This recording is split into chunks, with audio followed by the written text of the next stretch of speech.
Hello there. It's day 258 of our chronological Bible reading. And so we have read the book of Daniel from chapter 1 to chapter 3.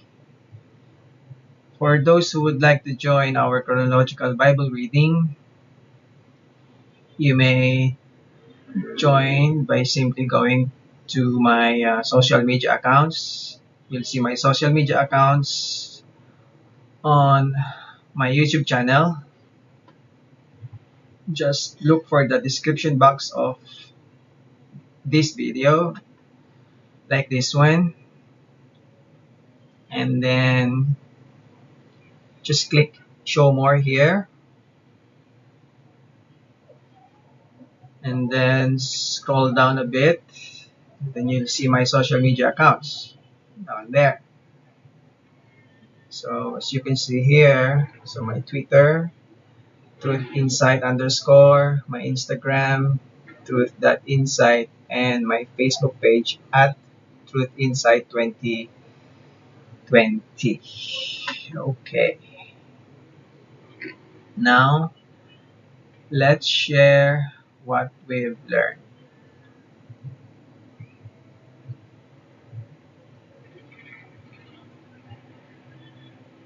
So, chapter 1 of the book of Daniel, we've seen that vegetables are actually healthy, right? So, if you will just read quickly, right?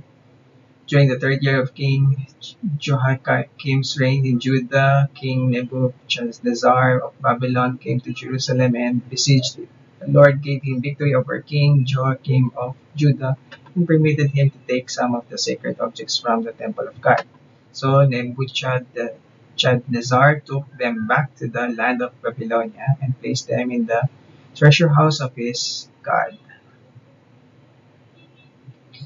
Then the king ordered Ashpenaz, his chief of staff, to bring to the palace some of the young men of Judah's royal family and other noble families who had been brought to Babylon as captives. Select only strong, healthy, and good-looking young men, he said.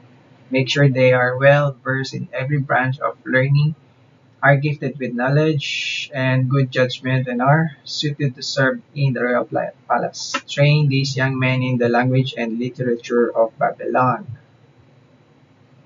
The king assigned them a daily ration of food, so this is it, and wine from his own kitchens. They were to be trained for 3 years and then they would enter the royal service. Daniel, Hananiah, Mishael, and Azariah were four of the young men chosen, all from the tribe of Judah. The chief of staff renamed them with these Babylonian names.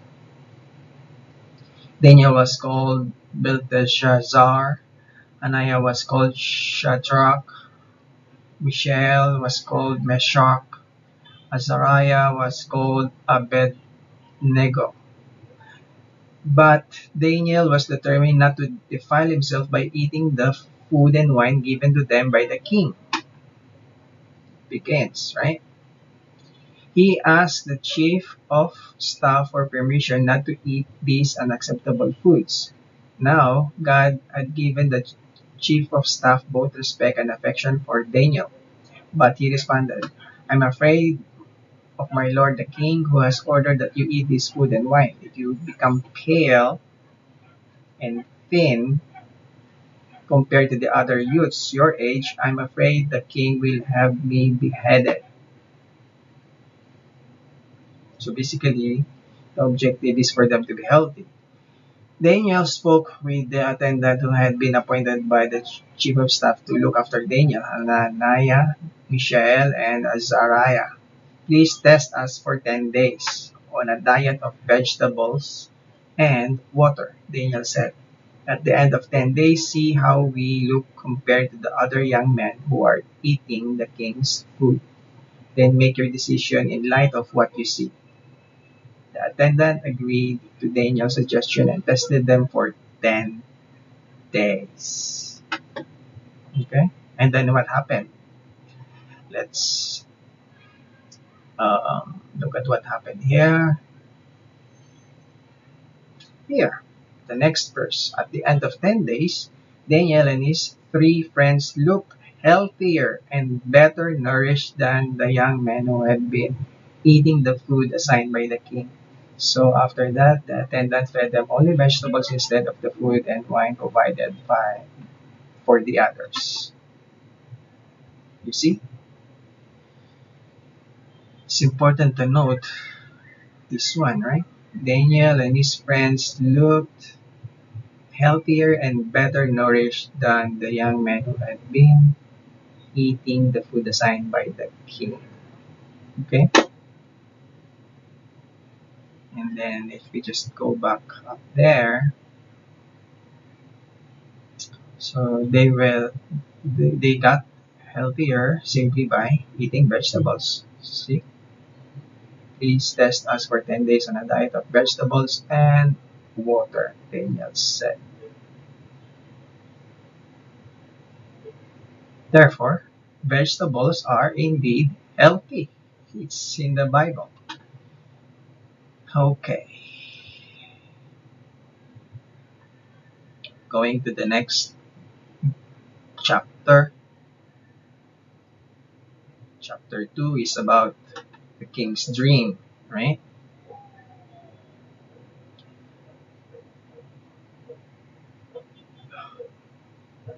So, we just read briefly. One night during the second year of his reign, Nebuchadnezzar had such disturbing dreams that he couldn't sleep.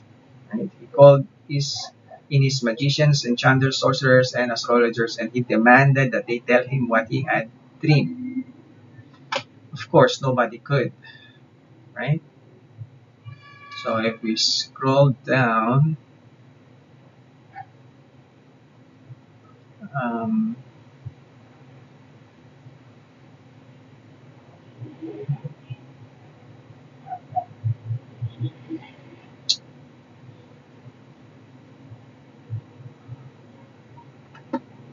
here, right? The astrologers replied to the king, "No one on earth can tell the king his dream." Right? So the king wants them or anyone to tell his dream that only him knows about. Right? No king, however great and powerful, has ever asked such a thing of any magician, enchanter, and astrologer.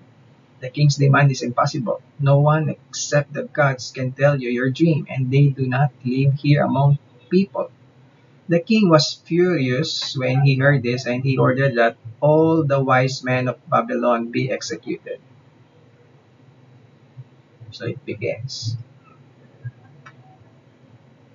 And because of the king's decree, men were sent to find and kill Daniel and his friends. So, jumping to the next paragraph here.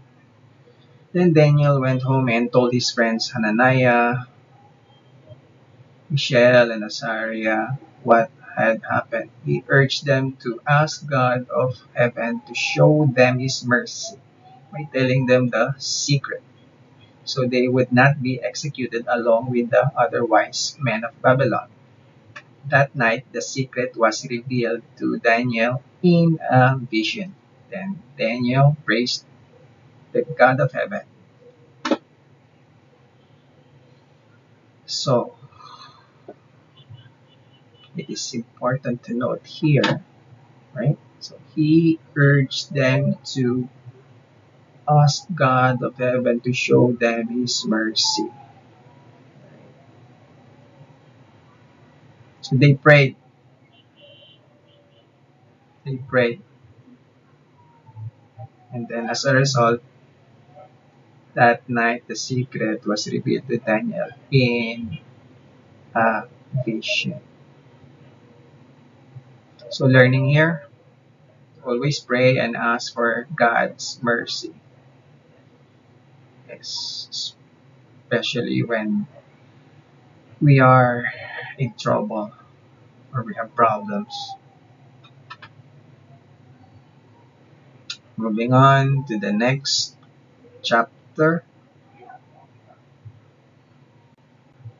chapter 3. It's about the king's gold statue, right?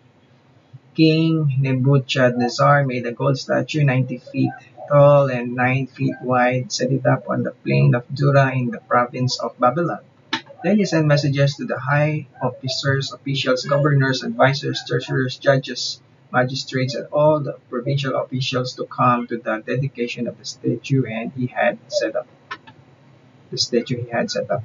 So all these officials came and stood before the statue of the king. Yeah. Then a herald shouted out, "People of all races and nations and languages, listen to the king's command. When you hear the sound of the horn, flute, zither, lyre, harp, pipes, and other musical instruments, bow to the ground to worship King Nebuchadnezzar's gold statue. Anyone who refuses to obey will immediately be thrown into a blazing furnace." Right? So what happened to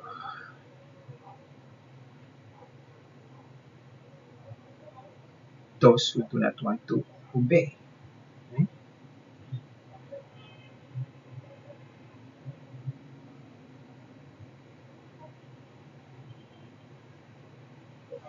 So somebody told the king, "But there are some Jews, Shadrach, Meshach, and Abednego, whom you have put in charge of the province of Babylon. They pay no attention to you, your majesty. They refuse to serve your gods and to do not worship the gold statue you have set up."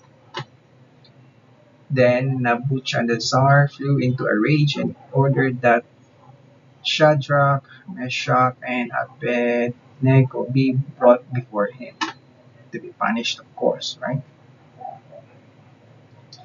And then what happened there? Let's jump here. Mm, yeah.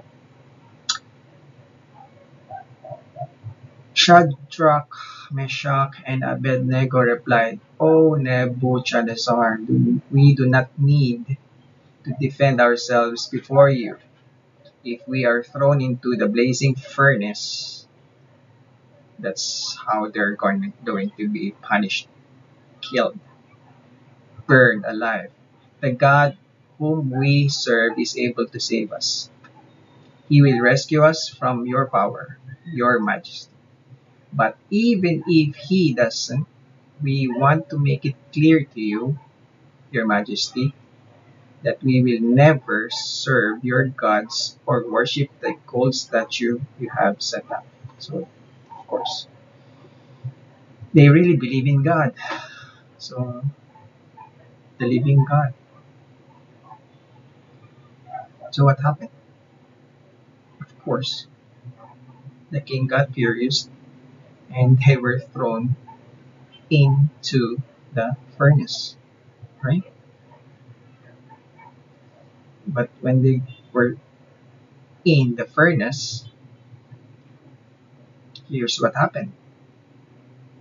But suddenly, Nebuchadnezzar jumped up in amazement and exclaimed to his advisors, "Didn't we tie up 3 men and throw them into the furnace?"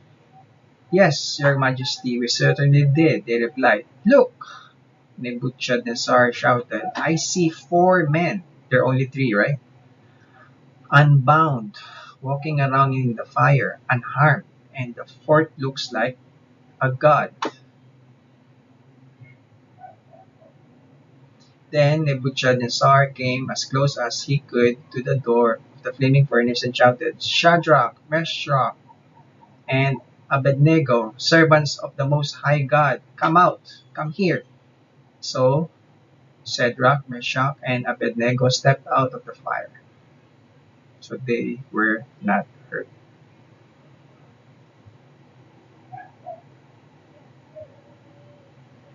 And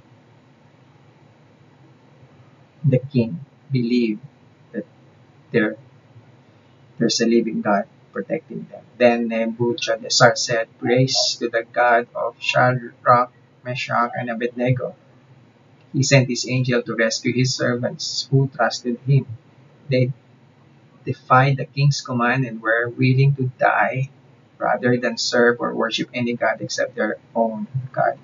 Therefore, I make this decree: if any people, whatever their race or nation or language, speak a word against the God of Shadrach, Meshach, and Abednego, they will be torn limb from limb, and their houses will be turned into heaps of rubble. There is no other God who can rescue like this."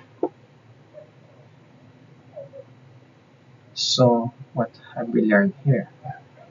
True faith. Yeah, true faith is what we need. See, let's just emphasize this. If we are thrown into the blazing furnace, the God whom we serve is able to save us. He will rescue us from your power, your majesty. But even if he doesn't, even if they die, we want to make it clear to you, your majesty, that we will never serve your gods or worship the gold statue you have set up. That is true faith. Yeah. We, our generation, we believe in God, the same God, the God described in the Bible, who is sovereign, who can do anything, our creator. So, yeah, that's all for today. See you again next time.